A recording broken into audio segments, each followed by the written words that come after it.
Hello दोस्तों, Omkar institution में आपका फिर से स्वागत है। आज जो है हमारी इकोनॉमी की दूसरी क्लास है दोस्तों, जिसमें हम भारत की और मध्य प्रदेश की दोनों की जो अर्थव्यवस्था है इनका तुलनात्मक अध्ययन करेंगे। हमारे सिलेबस का जो पहला बिंदु है जिसमें लिखा है कि मध्य प्रदेश की अर्थव्यवस्था को भारत की अर्थव्यवस्था के संदर्भ में समझाना है, उसकी स्थिति को बताना है। इसी पॉइंट पर हम बात करेंगे। हमारी क्लास शुरू हो इससे पहले मैं आपको बता देना चाहूंगा दोस्तों, अभी तक जो है हमारी क्लास पहले की जो आपने कल क्लास देखी होगी जिसमें हमने डेटा पूरा जो है अपडेट किया है दिसंबर 2024 तक। इससे पहले जो है हमारी दो क्लास, पहली क्लास और दूसरी क्लास, जिसको मैं यहाँ पर यूट्यूब की जो लिंक रहेगी उसमें डिस्क्रिप्शन में मैं वो वीडियो दोनों डाल दूंगा, आप वहाँ पर देख लीजिएगा। वो दोनों इंपॉर्टेंट है क्योंकि यहाँ पर हम अब आज की क्लास में जैसे हम जीडीपी है तो मध्य प्रदेश की जीडीपी और भारत की जीडीपी इन दोनों का तुलनात्मक अध्ययन करेंगे। फिर जीवीए है ना, जीएनपी, ये सारी चीजें हम क्या करेंगे यहाँ पर देखेंगे।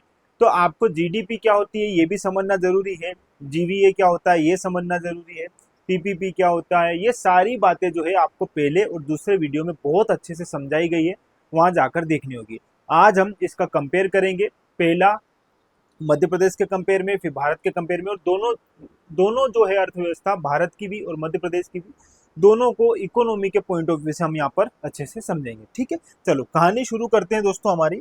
और आज का जो है हमारा ये क्लास जो है ये सेकेंड क्लास है, जिसमें हम क्या देख रहे हैं, भारतीय अर्थव्यवस्था में मध्य प्रदेश की वर्तमान स्थिति। भारत की अर्थव्यवस्था को हमने पढ़ लिया है, मध्य प्रदेश की अर्थव्यवस्था को भी हमने पढ़ लिया है। अब यहाँ पर इन दोनों अर्थव्यवस्थाओं को क्या करेंगे, तुलना करेंगे कि मध्य प्रदेश की जो वर्तमान स्थिति जो है मध्य प्रदेश की अर्थव्यवस्था व्यवस्था की, वो भारत की अर्थव्यवस्था में कहाँ पर एग्जिस्ट करती है, किस प्रकार जो है इन दोनों में हम तुलना करेंगे, सारी चीजें यहाँ पर अच्छे से हम समझेंगे। ठीक है, चलो अब समझने के जो दायरे क्या रहेंगे वो मैं आपको समझाता हूँ दोस्तों। देखो, सबसे पहले हम प्राथमिक क्षेत्र देख लेंगे, फिर द्वितीय क्षेत्र देख लेंगे, तृतीय क्षेत्र देख लेंगे, गरीबी, बेरोजगारी, है ना, बैंकिंग, एफडीआई, राजकोषीय घाटा, ये सारा जो है एग्जाम के लिए इम्पोर्टेंट है।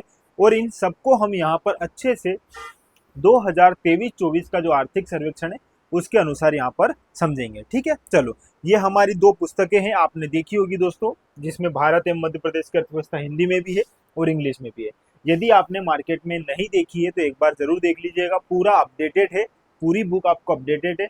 और इससे संबंधित जो भी कुछ नए अपडेट भी हुए हैं वो हमारे टेलीग्राम चैनल से आप देख सकते हो, टेलीग्राम चैनल पर, या आप इस नंबर पर, ये जो नंबर दिए हुए हैं इस नंबर पर आप कॉल या मैसेज करते हो तो इसमें अभी जो भी न्यू अपडेट हुए हैं, न्यू चेंजेस जो हुए हैं वो भी हमने वहां पर दर्शाए हैं।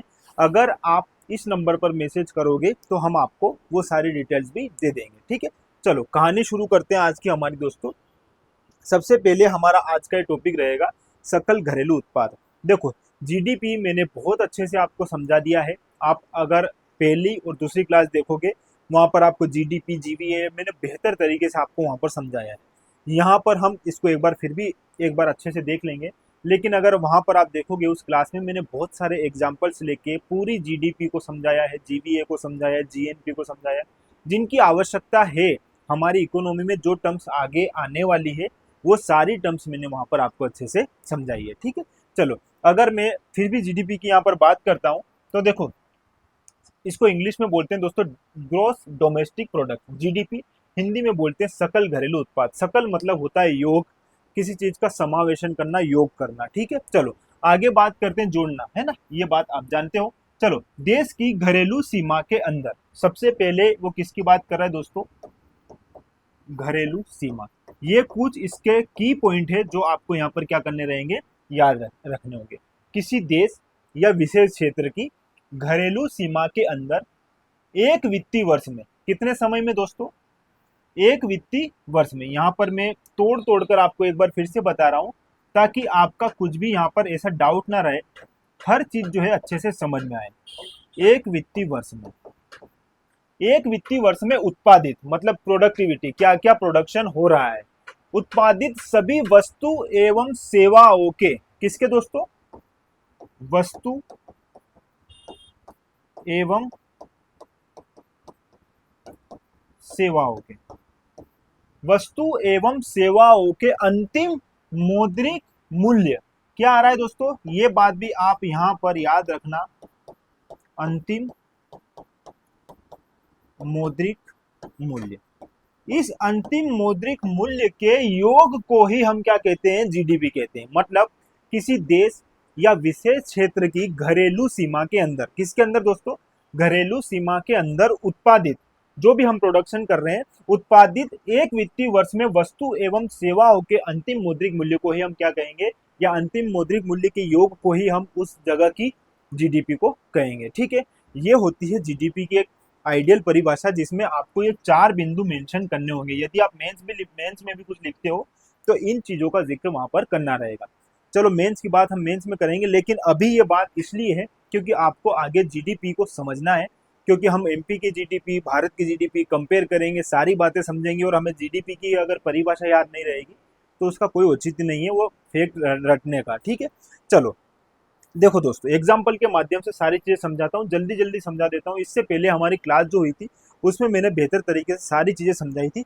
देखो यहाँ पर समझना, अंतिम मौद्रिक मूल्य मतलब दोस्तों, अंतिम मौद्रिक मूल्य से ये तात्पर्य है कि यदि आप किसी भी देश की जीडीपी को अगर काउंट कर रहे हो तो वहां पर उसकी जीडीपी में क्या शामिल होगा, उसके यहाँ पर जो भी प्रोडक्ट हम बना रहे हैं उस प्रोडक्ट का अंतिम मौद्रिक मूल्य। अंतिम मौद्रिक मूल्य मतलब मान लो जैसे ये हमारा डिजिटल बोर्ड है, इस डिजिटल बोर्ड में जब मैं इसको लेने गया तो मैंने इसकी स्किन के अलग से पैसे नहीं दिए हैं, इसका जो पेन मुझे साथ में मिला इसके अलग से पैसे नहीं दिए, इनके जो प्रोसेसर है उनके अलग से पैसे नहीं दिए।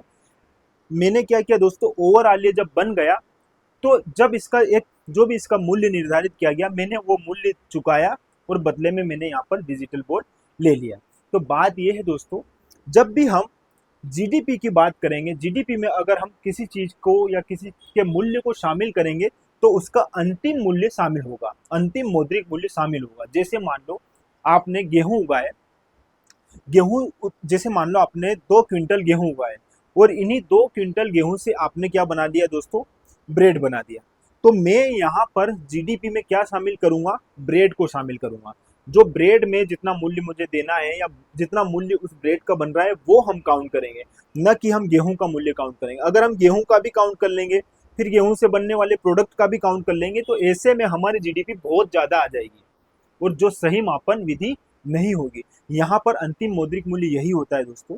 जैसे मान लो आपने कोई सा घर बनाया है, उस घर में आप रेत लाए, गिट्टी लाए, ईंट लाए, सबके अलग अलग तरीके से आपने पैसे दिए, फिर आपने उसको अच्छा बड़ा उसका जो आपने जो घर बनाना था, मकान बनाना था, आपने बना लिया।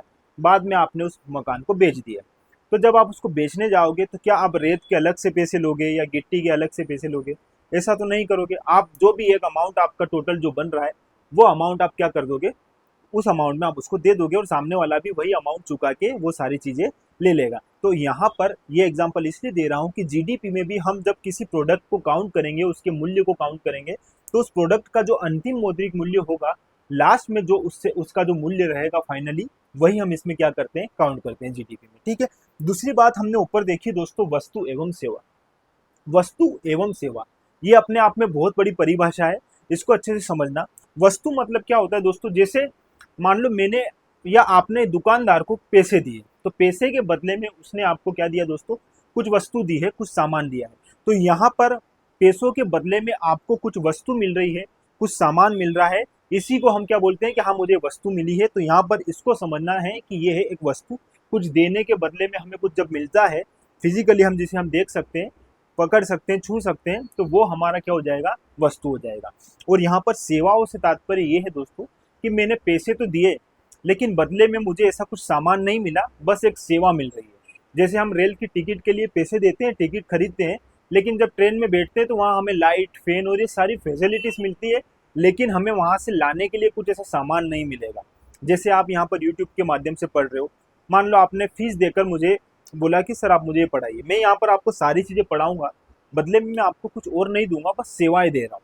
जैसे हॉस्पिटल में आप जाते हो, वहाँ पर आपको सेवा मिलती है। आप पुलिस स्टेशन जाते हो, आप एफआईआर दर्ज करवाते हो, तो पुलिस क्या करेगी, आपको वहाँ पर सेवा प्रदान करेगी। आप वहाँ पर आपको कुछ ऐसा कुछ वस्तु नहीं दे देगी जो उठा के आप घर ले आओगे, आप बस वहाँ की जो सेवा जो मिलेगी बस वही है। आपको मैं यहाँ पर समझाना चाह रहा हूँ कि जब हम कुछ पैसा देते हैं या कुछ भी हम इन्वेस्ट करते हैं, बदले में हमें वस्तु नहीं मिलती है। जैसे एरोप्लेन से हम जा रहे हैं, हमने टिकट कटवाई लेकिन बदले में हमें कुछ मिला नहीं, बस हम हवाई यात्रा पर गए और वापस घूम कर आ गए, मतलब उन्होंने हमें क्या दी, सेवा दी। तो यहाँ पर इसका तात्पर्य सेवा से है और इसका तात्पर्य वस्तु से। आप ये बात तो आपको समझ में आ गई होगी। थोड़ा सा इसको मैं और ले जाता हूँ। इंग्लिश में हम इसको क्या बोलते हैं दोस्तों, गुड्स एंड सर्विसेज, मतलब गुड्स और सर्विसेज। और इन्हीं गुड्स और सर्विसेज पर सरकार क्या लगाती है दोस्तों, टैक्स लगाती है, जिसे हम बोलते हैं जीएसटी। मतलब पूरे ब्रह्मांड में घूम के आ जाओ, अगर आपको वस्तु और सेवाओं के अलावा कुछ और भी मिल जाए तो बताना। मतलब ओवरऑल कहने की बात यह है कि जितनी भी वस्तुएं हैं और जितनी भी सेवाएं हैं, ऐसी कोई सी चीज छूटती नहीं है जिस पर सरकार क्या नहीं लगाती है, टैक्स नहीं लगाती है। तो आपको ये बात यहाँ पर ध्यान रखना है कि जीएसटी जो है, मतलब इससे हम कोई भी कुछ भी किसी भी प्रकार से नहीं बच रहे हैं, चाहे गुड्स में देख लो चाहे सर्विसेज में देख लो, और इन पर लगा रही है सरकार टैक्स। 2017 में कॉन्सेप्ट आया था, आप जानते हो सारी बातें। बस मैं आपको यहाँ पर मोटा मोटा एक बार समझाना चाह रहा हूँ। अगर आपको और अच्छे से देखना है तो हमारी पिछली क्लास जो है, पहली और दूसरी क्लास, उसको अच्छे से देख लीजिएगा। चलो फिर बात करते हैं दोस्तों, यहाँ पर अंतिम मौद्रिक मूल्य समझ में आया, वस्तु एवं सेवा समझ में आई। अब बात कर लेते एक वित्तीय वर्ष। हर देश का अपना अपना एक वित्तीय वर्ष निर्धारित किया गया है, तो एक वित्त वर्ष के अंतर्गत ही हमें सारी प्रोसेस करनी होगी। फिर बात करते हैं घरेलू सीमा। ये कॉन्सेप्ट थोड़ा बड़ा है समझना। घरेलू सीमा अगर आप इकोनॉमी की टर्म में देखोगे तो इसको हम दो पार्ट में देखेंगे। अगर घरेलू सीमा की अगर मैं यहाँ पर बात करूं, देखो दोस्तों थोड़ा सा समझना, ये है घरेलू सीमा। अगर मैं घरेलू सीमा की बात करूं तो घरेलू सीमा इकोनॉमी की टर्म में दो पार्ट में समझी जाती है। एक ही दोस्तों भौगोलिक, और एक होगा यहाँ पर राजनीतिक। कितनी सीमा हो गई यहाँ पर, दो सीमा हो गई, एक भौगोलिक सीमा हो गई और एक राजनीतिक सीमा हो गई। थोड़ा सा समझाता हूँ। मान लो जैसे ये है हमारा इंडिया और ये साउथ रीजन है हमारा, और यहाँ पर कोई व्यक्ति मछली पकड़ने गया है या यहाँ पर कुछ खुदाई चल रही है या खनन चल रहा है, तो ऐसी स्थिति में ये हमारे भौगोलिक क्षेत्र के अंतर्गत ही आएगा। तो यहाँ पर कोई सी भी चीज उत्पादित हो रही है तो वो हमारी घरेलू सीमा के अंतर्गत शामिल की जाएगी, और घरेलू सीमा के अंतर्गत शामिल की जाएगी मतलब वो हमारी जीडीपी में शामिल की जाएगी। एक बात तो यहाँ पर ये समझ में आई होगी आपको, ठीक है। मतलब आप 12 नॉटिकल मील और ये सारी बातें आप समझते हो। मेरा बस यहाँ पर भौगोलिक सीमा बताने का तात्पर्य है, आपको केवल यहाँ पर क्या समझना है, भौगोलिक सीमा। भौगोलिक सीमा में हमारी जीडीपी, हमारी भौगोलिक सीमा के अंतर्गत जो भी गतिविधियां हो रही और उनसे हमें कुछ राजस्व या कुछ भी प्राप्त हो रहा है तो वो हमारी जीडीपी में शामिल किया जाएगा। इसी तरह एक होती है दोस्तों राजनीतिक सीमा। अब राजनीतिक सीमा से क्या तात्पर्य है, जैसे मान लो हमारे इंडिया का कोई एरोप्लेन है, ठीक है, हवाई जहाज है, ये हवाई जहाज रूस गया है, तो अब तो वो हमारी भौगोलिक सीमा से बाहर चला गया है। लेकिन वो भौगोलिक सीमा से जरूर बाहर है, लेकिन हमारी राजनीतिक सीमा से बाहर नहीं है, क्योंकि जो हवाई जहाज भारत से गया है वो भारत, वहां पर जो भी लोग हैं जो उसमें बैठेंगे, उसकी यात्रा करेंगे, वहां पर जो भी पैसा देंगे, वो सारा कहाँ पर, कहीं ना कहीं आप देखोगे, अगर हम भले भारत, हम यहाँ से विदेश चले गए हैं, लेकिन जिस विमान से हम जा रहे हैं उस विमान में हमें टिकट वगैरह सारा जो है हमें बुक करना पड़ेगा, सारी चीज़ें जो है गतिविधियाँ बराबर फॉलो करनी पड़ेगी। तो वो भारत सरकार की पॉलिसीज रहती है, और वहाँ का जो भी रेवेन्यू रहेगा वो किसके पास आएगा, हमारे देश में, भारत देश के पास ही आएगा। तो यहाँ पर जो राजनीतिक सीमा है इससे भी आप अछूते नहीं हो। यह जो है राजनीतिक सीमा भी जो है हमारी घरेलू सीमा के अंतर्गत ही आएगी। मतलब इसमें भी जो हमें रेवेन्यू प्राप्त होगा वो हमारी जीडीपी में क्या करेगा, मदद करेगा, ठीक है। ये आई होप आपको ये बात पूरी यहाँ पर अच्छे से समझ में आई होगी। तो यहाँ पर मैंने घरेलू सीमा की बात भी अच्छे से समझा दी है। ओवरऑल आपको इतनी बात समझनी है कि किसी देश या विशेष क्षेत्र की घरेलू सीमा के अंदर उत्पादित मतलब जो भी हम किसी चीज का उत्पादन कर रहे हैं, उत्पादित एक वित्तीय वर्ष में वस्तु एवं सेवाओं के अंतिम मौद्रिक मूल्य को हम वहाँ की क्या कहें, उसको किस में शामिल करेंगे दोस्तों, हमारी जीडीपी में शामिल करेंगे। घरेलू सीमा से और मैं आपको थोड़ा और विस्तृत तरीके से समझा देता हूँ, मोटा मोटा आपको समझ में आ जाएगा। जैसे घरेलू सीमा ये है हमारा इंडिया, ठीक है। जैसे मैं आपको फिर यहाँ पर बता देता हूँ, ये है हमारा इंडिया का क्षेत्र, ठीक है, ये हमारे भारत देश का क्षेत्र है, ये हमारा क्षेत्र है, ठीक है। अब मान लो यहाँ से कोई जापान की एक कंपनी है, ठीक है, वो जापान की कंपनी यहाँ आकर अपना प्लांट डाल रही है, ठीक है, उसने अपना प्लांट डाला यहाँ पर, उसने अपनी पूरी व्यवस्था जोड़ ली।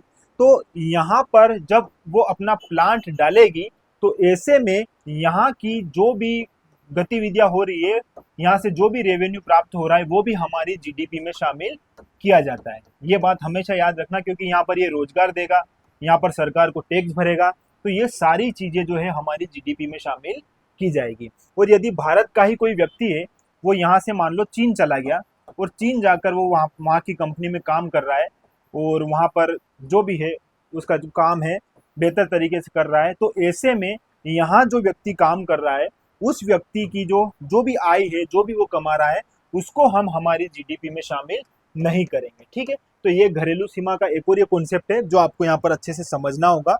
इस प्रकार से भी प्रश्न बन सकते हैं। ठीक है, तो ये है हमारी जीडीपी, और आगे अब हम हमारी जीडीपी को अच्छे से यहाँ पर समझेंगे। ठीक है, चलो अब कहानी शुरू कर लेते हैं। देखो दोस्तों, ये हो गया पूरा हमारा जीडीपी का, हमने अच्छे से समझा है। अब थोड़ा सा हम जीडीपी को हमारे मध्य प्रदेश की और भारत की जो जीडीपी है इसको कंपेयर कर लेते हैं, और यही हमारे पहले टॉपिक का जो है मेन बिंदु है, जो हमारे एग्जाम पॉइंट ऑफ व्यू से इंपॉर्टेंट है। देखो, जीडीपी ग्रोस डोमेस्टिक प्रोडक्ट 2023-24 के संदर्भ में ये बात कर रहा हूँ। देखो, इसका हम कर रहे हैं दोस्तों कंपेरिजन, यहाँ पर हम कर रहे हैं तुलनात्मक अध्ययन। किसका? भारत और मध्य प्रदेश की अर्थव्यवस्था का। किसके संदर्भ में? जीडीपी के संदर्भ में।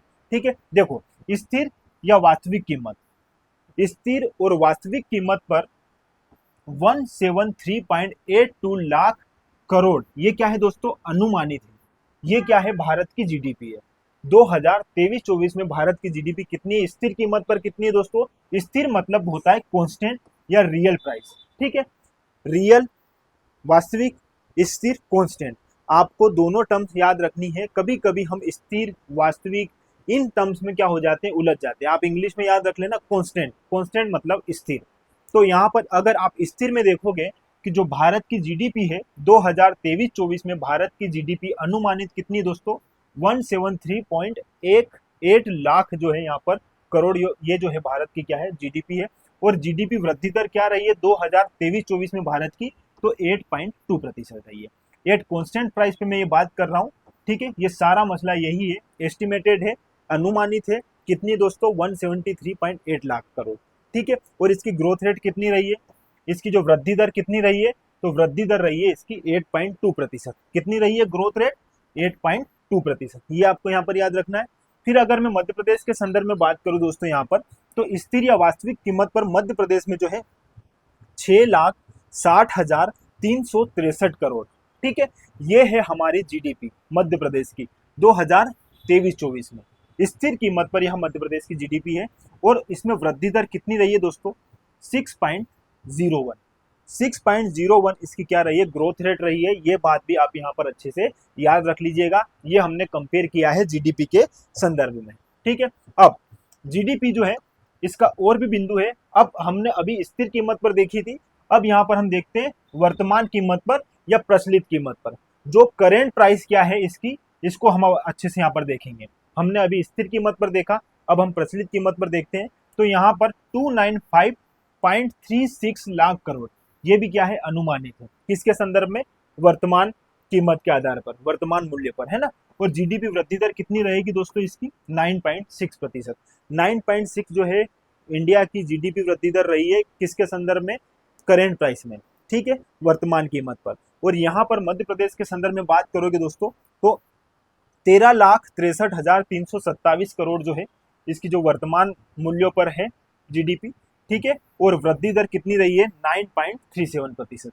ये बिंदु आपको यहाँ पर अच्छे से क्या करना है दोस्तों? याद रखना है। ठीक है, अब आता है सकल मूल्य वर्धन। सकल मूल्य वर्धन क्या है दोस्तों? पहले इसकी एक बेसिक सी छोटी सी परिभाषा समझ लीजिए, एक एग्जाम्पल के माध्यम से समझा भी दूंगा, फिर हम आगे बढ़ेंगे। ठीक है, चलो देखो, यह किसी देश की अर्थव्यवस्था में सभी क्षेत्र आपको पता है, प्राथमिक क्षेत्र, द्वितीय क्षेत्र और तृतीय क्षेत्र। दो अन्य क्षेत्र भी होते हैं जो हमने कल की कक्षा में देख लिया है, चतुर्थ क्षेत्र और पंचम क्षेत्र। लेकिन मूल्य मुख्यतः कितने? 3 क्षेत्र, प्राथमिक क्षेत्र, द्वितीय क्षेत्र और तृतीय क्षेत्र। तो यह किसी देश की अर्थव्यवस्था में सभी क्षेत्र द्वारा किए गए कुल अंतिम वस्तुओं और सेवाओं के उत्पादन का मौद्रिक मूल्य होता है। आपको ये डेफिनेशन अब अच्छे से समझ में आ गई होगी कि इसमें क्या है। जो प्राइमरी सेक्टर, सेकेंडरी सेक्टर और टर्सरी सेक्टर द्वारा जितना भी हमने किसी चीज का उत्पादन किया है उसको इसमें शामिल किया जाता है। अब कैसे शामिल किया जाएगा? अंतिम वस्तुओं और सेवाओं का जो मूल्य रहेगा, आप जानते हो अंतिम वस्तु और सेवा मतलब अभी थोड़ी देर पहले हमने अंतिम मौद्रिक मूल्य देखा था, आपको याद होगा, और इसमें हमने यही सारी बातें यहाँ पर अच्छे से देख ली है। तो इसको आप इस प्रकार से समझिएगा कि देखो, यह जो है किसी भी अर्थव्यवस्था के जो तीनों क्षेत्र हैं, प्राथमिक क्षेत्र, द्वितीयक क्षेत्र, तृतीयक क्षेत्र, उसके जो अंतिम मौद्रिक मूल्य रहेंगे उसी को इसमें शामिल किया जाएगा। सामान्यतः किसी उत्पादन के मूल्य में लगने वाली लागत, जैसे हमने किसी भी चीज का प्रोडक्शन किया है, हम किसी चीज का प्रोडक्शन कर रहे हैं, तो उसके लिए हमने अगर वहां पर कुछ पूंजी लगाई है, कुछ लागत लगाई है, और जो कुछ कच्चा माल हमने वहां पर लगाया है, इन दोनों की जो है क्या की जाती है, इसमें कटौती की जाती है, और कटौती करने के बाद जो राशि हमें प्राप्त होती है उसे ही हम जीवीए कहते हैं।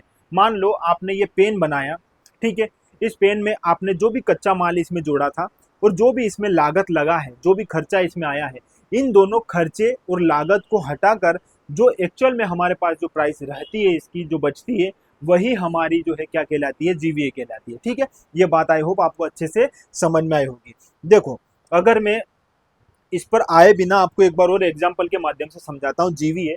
देखो, इसके नाम से ही आपको समझ में आएगा, ग्रोस वैल्यू एडेड, है ना। ग्रोस वैल्यू एडेड जो है जीवीए क्या है, एक बार समझने की कोशिश करना।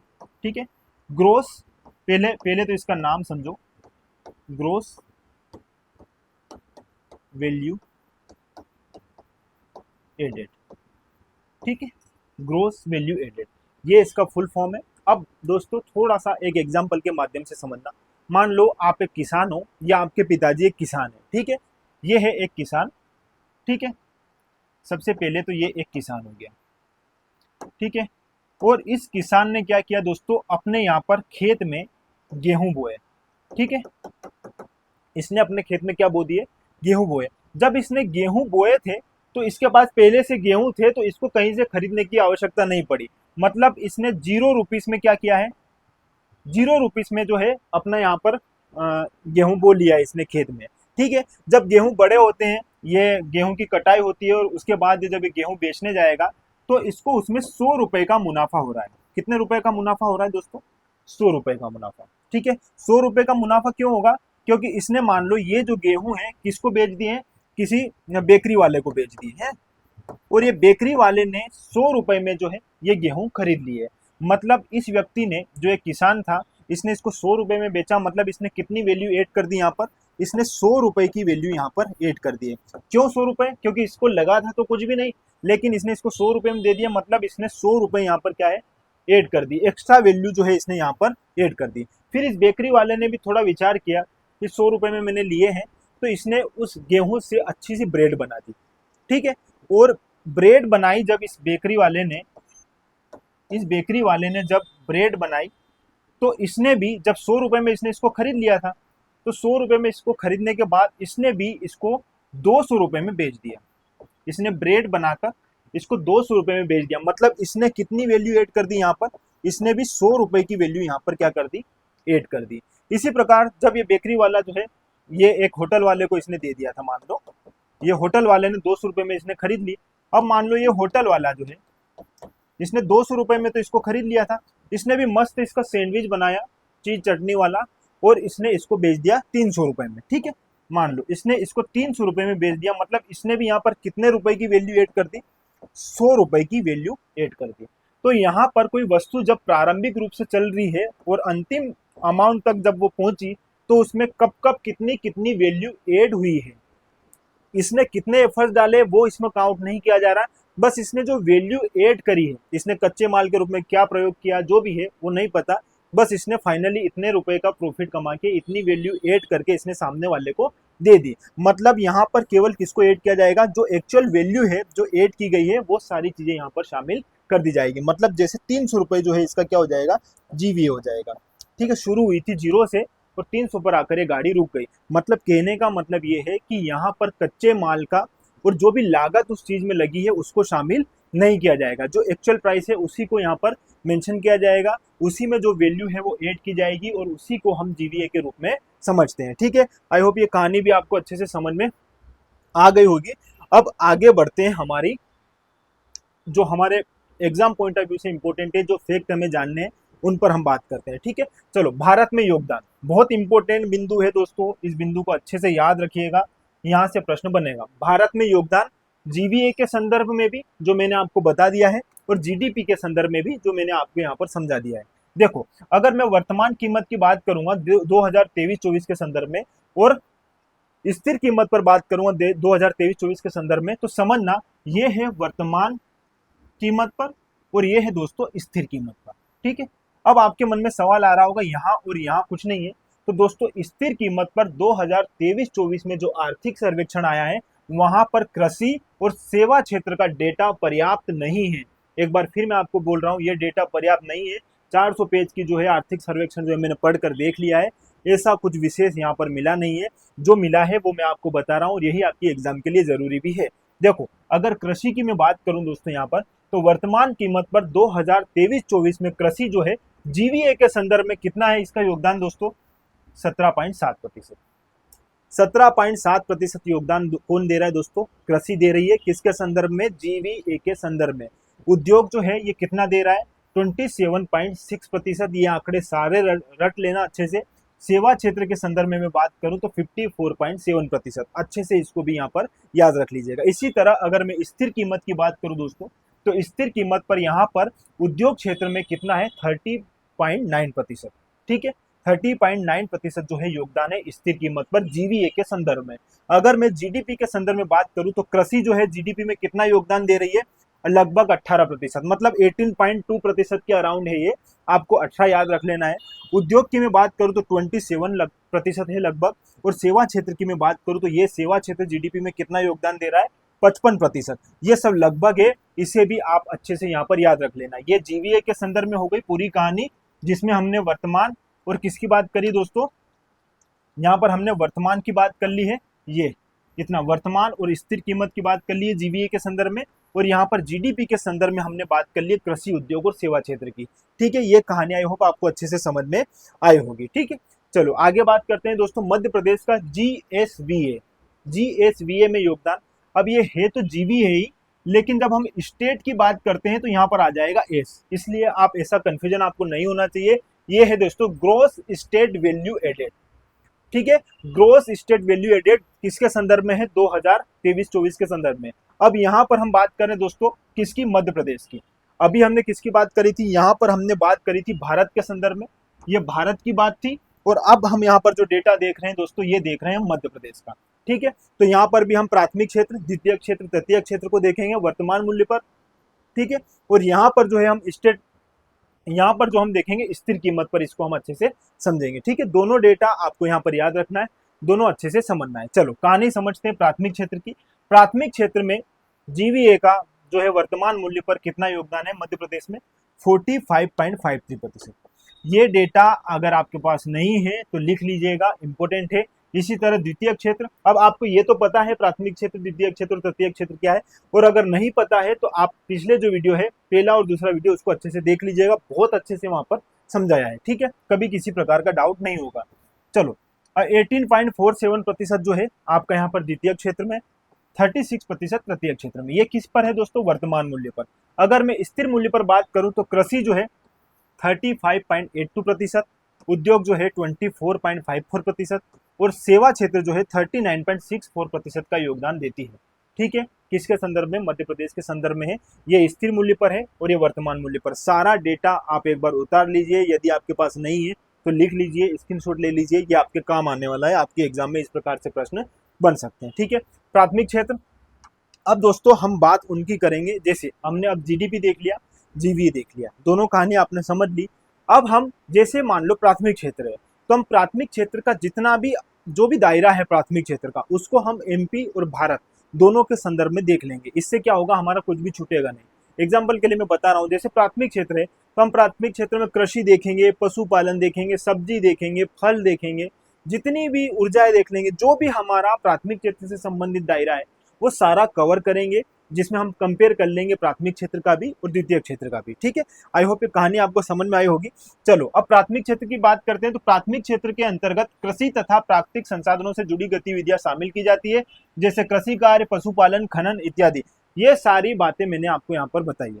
ठीक है, यहाँ पर खनन लिखा हुआ है, थोड़ा सा अंदर चलते हैं, बात समझते हैं इसकी भी। देखो दोस्तों, खनन वाला जो कॉन्सेप्ट है ना, पहले ये प्राथमिक क्षेत्र में ही आता था, लेकिन 2014 से अब ये जो है निर्माण, विनिर्माण, खनन, उत्खनन आपने सुना होगा द्वितीय क्षेत्र में, तो ये अब द्वितीय क्षेत्र के अंतर्गत शामिल किया जाता है। ठीक है, खनन वाला कॉन्सेप्ट जो है अब ये द्वितीय क्षेत्र के अंतर्गत शामिल किया जाता है। पहले जो है 2014 से पहले जो है लगभग ये प्राथमिक क्षेत्र के अंतर्गत ही आता था। अभी कुछ हद तक इसको द्वितीय क्षेत्र के अंतर्गत शामिल किया जाता है। ये आपके नॉलेज के लिए है, बाकी आप प्राथमिक क्षेत्र के बारे में जानते हो। ऐसी गतिविधियां जो पूरी तरीके से किस पर निर्भर हो, प्रकृति पर निर्भर हो। ठीक है, जैसे आपकी कृषि है, बारिश होगी तो फसल होगी, मतलब किस पर निर्भर है, प्रकृति पर। मछली, जल भरा होगा तो मछली ज्यादा मछली पैदा होगी। ठीक है, किस पर निर्भर है, प्रकृति पर निर्भर है। तो ये सारी चीजें जो है हमारी जो प्रकृति पर निर्भर होती है वो हमारे प्राथमिक क्षेत्र के अंतर्गत आती है। ठीक है, अब हम बात कर लेते हैं सबसे पहले कृषि में। ठीक है, तो कृषि में जो है जीवीए हम देखेंगे, कृषि में जीवीए। तो यहाँ पर तुलनात्मक अध्ययन हम कर रहे हैं भारत और मध्य प्रदेश का, किसके संदर्भ में, कृषि के संदर्भ में। यहाँ पर इनका क्या देखेंगे, जीवीए देखेंगे, सकल मूल्यवर्धन देखेंगे। इंपॉर्टेंट है, एक बार देख लीजिएगा, यहाँ पर भारत, यहाँ पर मध्य प्रदेश। ठीक है, चलो दोस्तों, वित्त वर्ष 2023-24 में देश के सकल मूल्यवर्धन में प्राथमिक क्षेत्र का योगदान, इंपॉर्टेंट है, प्राथमिक क्षेत्र का योगदान कितना है दोस्तों, 17.7%। किस कीमत पर, यहाँ पर लिखा है वर्तमान कीमत पर, कंफ्यूजन नहीं होना चाहिए, एग्जाम में पूछ लेगा स्थिर कीमत पर कितना, वर्तमान कीमत पर कितना। तो यहाँ पर प्राथमिक क्षेत्र का योगदान वित्त वर्ष 2023-24 में कितना रहा है, 17.7%। ठीक है, ये यहाँ पर the contribution of the primary sector to the country's gross value added in the financial year 2023-24 is 17.7% at constant price। किस प्राइस पर बात कर रहा है दोस्तों, कांस्टेंट प्राइस पर बात कर रहा है। ठीक है, 17.7% की बात कर रहा है यहाँ पर जीवीए में योगदान। ठीक है, किसका, कृषि का। चलो इधर मध्य प्रदेश की मैं अगर बात करूं दोस्तों, तो वित्त वर्ष 2023-24 में मध्य प्रदेश के सकल मूल्यवर्धन में प्राथमिक क्षेत्र का योगदान कितना रहा है, प्राथमिक क्षेत्र का योगदान यहाँ पर दोस्तों। तो देखो दोनों दिए हुए हैं यहाँ पर, स्थिर कीमत पर भी और वर्तमान कीमत पर भी। तो यहाँ पर स्थिर कीमत पर अगर मैं कांस्टेंट प्राइस की बात करूंगा तो कितना, 35.82%। किसमें, कृषि में, जीवीए के संदर्भ में बात कर रहा है। ठीक है, ग्रोस वैल्यू एडेड के संदर्भ में। और यदि वर्तमान कीमत पर देखोगे, एट करेंट प्राइस पर देखोगे दोस्तों, तो 45.53%। सितारे लगा सकते हो, यहाँ से प्रश्न बनेगा पूरा अच्छे से, यहाँ पर इसको याद रख लीजिए, यहाँ से प्रश्न बनता है, ये बात आपको इसकी जानकारी होनी चाहिए। देखो, केंद्र से संबंधित कुछ महत्वपूर्ण तथ्य ऐसे भी है जो आपकी एग्जाम के लिए इंपॉर्टेंट है, आपसे यहाँ से प्रश्न बन सकते हैं दोस्तों। तो ये कुछ बेसिक बातें हैं जो सीधे सीधे पूछी जा सकती है, इसको भी आप एक बार यहाँ पर अच्छे से देख लीजिए। चलो बात करते हैं यहाँ पर केंद्र के संबंध में कृषि से संबंधित महत्वपूर्ण तथ्य। ठीक है, पिछले 5 वर्षों में कृषि क्षेत्र में प्रति वर्ष औसतन कितनी वृद्धि हुई दोस्तों, 4.18%। एवरेज कितना इसमें जो है इंक्रीज हुआ है, यहाँ पर 4.18%। ये याद रखना दोस्तों, इंपॉर्टेंट है, ये पिछले 5 वर्षों में इतनी वृद्धि हुई है कृषि के क्षेत्र में। ठीक है, अगला, भारत अपने खाद्यान्न का 7% से अधिक क्या करता है दोस्तों, निर्यात करता है। एक्सपोर्ट करता है India more than 7% of its food grain. ये जो है इंडिया हमारा क्या करता है दोस्तों, 7% से अधिक जो है क्या करता है, निर्यात करता है, एक्सपोर्ट करता है। ठीक है, अपने खाद्यान्न का। ठीक है, ये बात भी आप यहाँ पर याद रखना। सकल घरेलू उत्पाद में वर्तमान मूल्य पर इसकी हिस्सेदारी 18.2% है। थोड़ी देर पहले मैंने बताया था लगभग 18%। यहाँ पर याद रख लीजिएगा, 18.2 जो है कृषि के संदर्भ में है, जीडीपी में जो है वर्तमान मूल्य पर, ये भी याद रखना, एट करेंट प्राइस। ठीक है, ये इंपोर्टेंट फैक्ट है, ये भी याद रखना। 2023-24 के अंतिम अनुमानों के अनुसार कृषि क्षेत्र की वृद्धि दर 1.4% रही है। ग्रोथ रेट एग्रीकल्चर की कितनी रही है 2023-24 में, ये दोस्तों अनुमान के अनुसार है। ठीक है, इसको ये भी याद रखना, एस्टिमेट्स हैं ये। ठीक है, फॉर 2023-24 के लिए कितना है, 1.4%। ये भी यहाँ पर अच्छे से इस फैक्ट को याद रखिएगा। ठीक है, एक बहुत बेहतर बिंदु जो है अब आपके सामने यहाँ पर आ रहा है, पूरा फसल को लेकर है। बहुत सारे बच्चे परेशान है कि 2023-24 में फसल उत्पादन का जो है हमारे पास डेटा नहीं है। ये डेटा अब आपके सामने है, बस आपको यहाँ पर एक बार देखना है, याद रखना है। पिछली बार भी यहाँ से प्रश्न बना था पश्चिम बंगाल चावल को लेकर, आपको अगर याद हो तो इस बार भी आपको यहाँ पर याद रखना है अच्छे से। ठीक है, चलो अपनी कहानी शुरू कर लेते हैं और समझने की कोशिश करना क्या क्या है। देश में फसल उत्पादन में प्रथम राज्य, केंद्रीय आर्थिक सर्वेक्षण 2023-24 के अनुसार, केंद्र का जो आर्थिक सर्वेक्षण है जो 2023-24 में जारी किया गया है, उसके आधार पर ये सारी डिटेल्स मैं आपको यहाँ पर दे रहा हूँ। ठीक है, चलो यहाँ देखेंगे हम फसल, यहाँ प्रथम स्थान, यहाँ द्वितीय स्थान और यहाँ देखेंगे तृतीय स्थान। ठीक है, चलो चावल की बात करते हैं। तेलंगाना पहले नंबर पर है।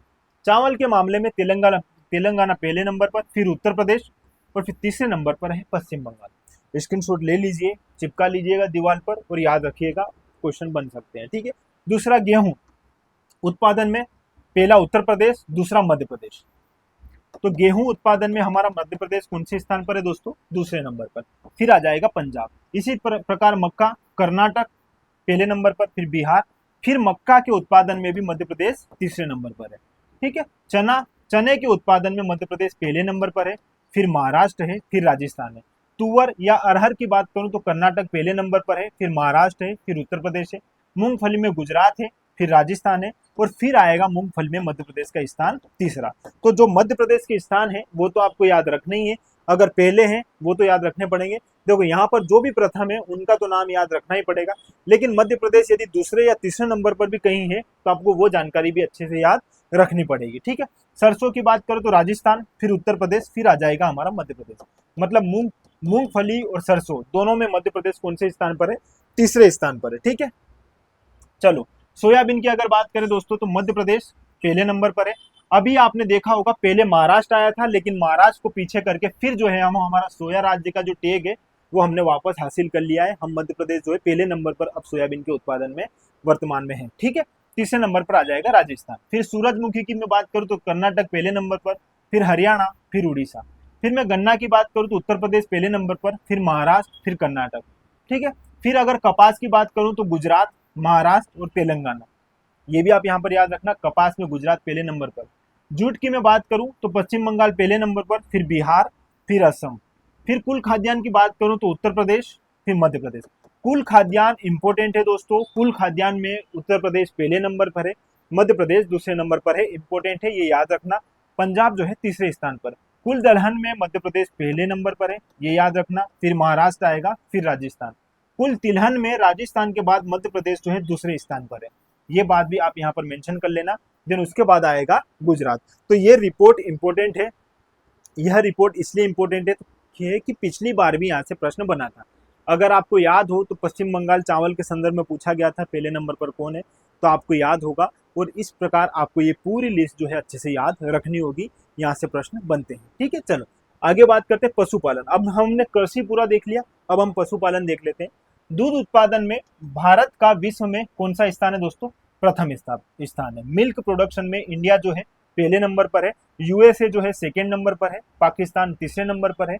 और 2023 की अगर मैं बात करूं तो 2023 में कुल दूध उपलब्धता, मतलब जो मिल्क प्रोडक्शन है इसकी जो है कितना है हमारे यहाँ पर, कुल उत्पादन कितना हुआ है, कुल दूध का उत्पादन यहाँ पर अगर देखा जाए 2023 में तो 230.58 मिलियन टन। कितना प्रोडक्शन हुआ है दोस्तों 2023 में?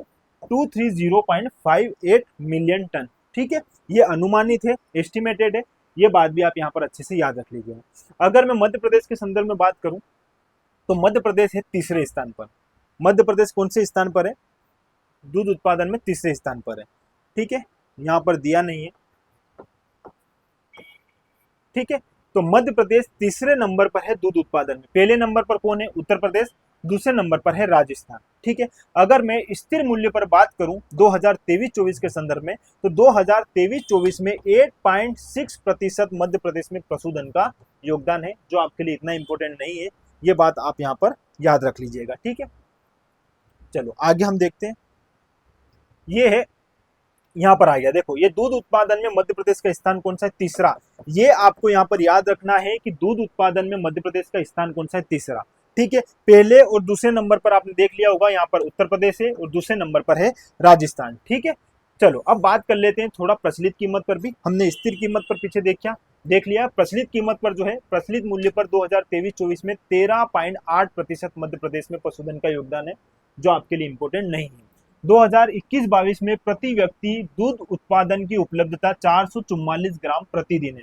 मतलब केंद्र में देखोगे तो 444 ग्राम प्रतिदिन एक व्यक्ति को दूध की उपलब्धता है 2021-22 के अनुसार। ठीक है, ये बात आप यहाँ पर याद रखना।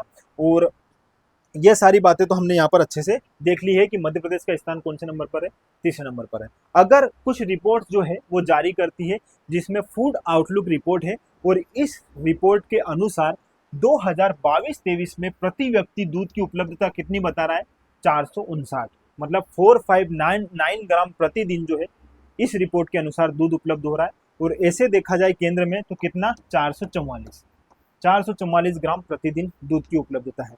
अगर यहाँ मध्य प्रदेश में अगर आप देखोगे 2022-23 में प्रति व्यक्ति दूध उत्पादन की उपलब्धता तो 664 ग्राम प्रतिदिन, कितनी है दोस्तों, 664 ग्राम प्रतिदिन। लेकिन अगर आप 20वीं पशु गणना के अनुसार देखोगे जो 2019 में जारी की गई थी, 20वीं पशु गणना 2019, इसके अनुसार अगर आप प्रति व्यक्ति दूध की उत्पादन देखोगे मध्य प्रदेश में कितनी है उपलब्धता, तो यहाँ पर 538 ग्राम प्रतिदिन है। दोनों अंतर है, ये 2022-23 के अनुसार बता रहा है, और ये 2019 में जो रिपोर्ट आई थी उसके अनुसार बता रहा है कि 538 ग्राम प्रतिदिन जो है एक व्यक्ति को दूध उपलब्ध हो सकता है। ठीक है, ये बात आप यहाँ पर याद रखना।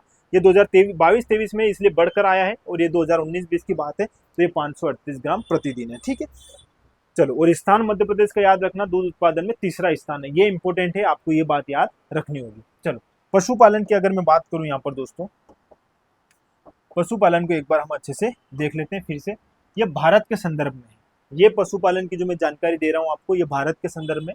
आर्थिक समीक्षा 2023-24 के अनुसार प्राथमिक क्षेत्र के कुल जीवीए में स्थिर मूल्य पर, कौन से स्थिर मूल्य पर, प्राथमिक क्षेत्र के कुल जीवीए में, ठीक है, तो प्राथमिक क्षेत्र के कुल जीवीए में स्थिर मूल्य पर पशुधन का योगदान वर्ष 2022-23 में 30.38% रहा है, व कुल जीवीए में 4.46% की वृद्धि हुई है। ये फैक्ट इंपोर्टेंट है, एक बार आप यहाँ पर देख लीजिएगा। ठीक है, चलो, इंपोर्टेंट है। आगे एक और फैक्ट दिया है, पशुधन क्षेत्र स्थिर कीमत पर 2014-15 से 2022-23 तक 7.38% की चक्रवर्ती वार्षिक दर से बढ़ा है। आपके लिए इंपोर्टेंट नहीं है, इसको ज्यादा अच्छे से देखने की जरूरत नहीं है। कुछ फैक्ट है जो मैं आपको बता देता हूँ, जो आर्थिक सर्वेक्षण में दिए हुए हैं वो एक बार आपकी नजरों के सामने से निकल जाए, लेकिन जो इंपॉर्टेंट नहीं है उन पर ज्यादा फोकस ना करें। चलो, अब मत्स्य पालन की बात कर लेते हैं, इंपॉर्टेंट फैक्ट है ये भी, यहाँ से भी क्वेश्चन बन सकते हैं। अगर मैं मत्स्य पालन की बात करूंगा तो 2014-15 से 2022-23 तक स्थिर कीमत पर मत्स्य पालन 8.9% की चक्रवृद्धि वार्षिक दर से बढ़ा है। कितना, 8.9% की वृद्धि दर से। ठीक है, मत्स्य पालन क्षेत्र का कृषि जीवीए में, यहाँ स्टेट के संदर्भ में बात कर रहा हूँ क्योंकि यहाँ पर मैं मध्य प्रदेश के संदर्भ में बात कर रहा हूँ, इसलिए ए से। ठीक है, तो मत्स्य पालन क्षेत्र का कृषि जीवीए में स्थिर मूल्य पर 14.11% का योगदान है। किसका, मध्य प्रदेश में मत्स्य पालन क्षेत्र का। ठीक है, जीएसवीए के संदर्भ में। ठीक है, आगे देखते हैं दोस्तों, 2014-15 से 2022-23 तक स्थिर कीमत पर 8.9% की चक्रवृद्धि वार्षिक दर से यह बढ़ा है, जो आपके लिए इंपॉर्टेंट नहीं है।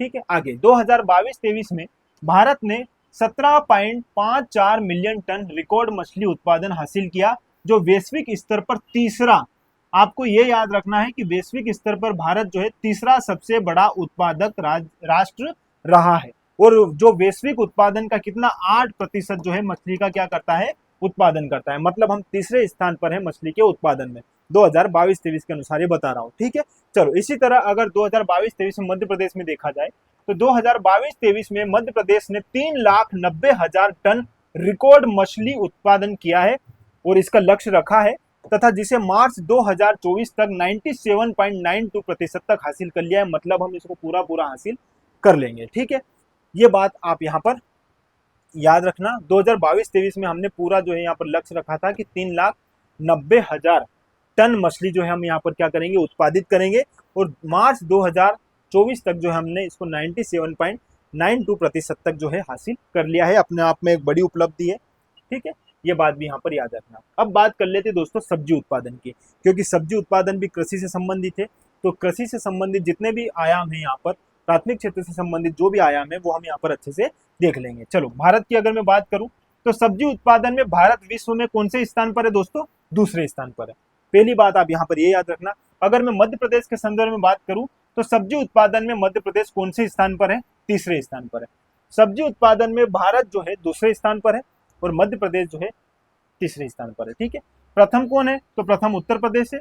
दूसरा कौन है? दूसरा पश्चिम बंगाल है। ठीक है, ये तो हो गया यहाँ पर क्या दोस्तों, उत्पादन में। लेकिन अगर सब्जियों के क्षेत्रफल के अनुसार मैं बात करूं तो सब्जियों के क्षेत्रफल के आधार पर मध्य प्रदेश जो है चौथा स्थान रखता है। ठीक है, चौथे नंबर पर आता है हमारा मध्य प्रदेश क्षेत्रफल के आधार पर। अगर सब्जियों के क्षेत्रफल की अगर मैं बात करूंगा तो मध्य प्रदेश चौथे स्थान पर और उत्पादन में तीसरे नंबर पर। ठीक है, चलो भारत की अगर मैं बात करूं खाद्यान्न उत्पादक राष्ट्र के रूप में, तो खाद्यान्न उत्पादक राष्ट्र के रूप में या फूड प्रोड्यूसिंग कंट्री के रूप में अगर इंडिया को देखेंगे तो भारत जो है खाद्यान्न उत्पादक राष्ट्र में तृतीय स्थान पर। कौन से नंबर पर आता है भारत? तीसरे नंबर पर आता है। पहले नंबर पर आता है दोस्तों चीन, दूसरे नंबर पर आता है यूएसए।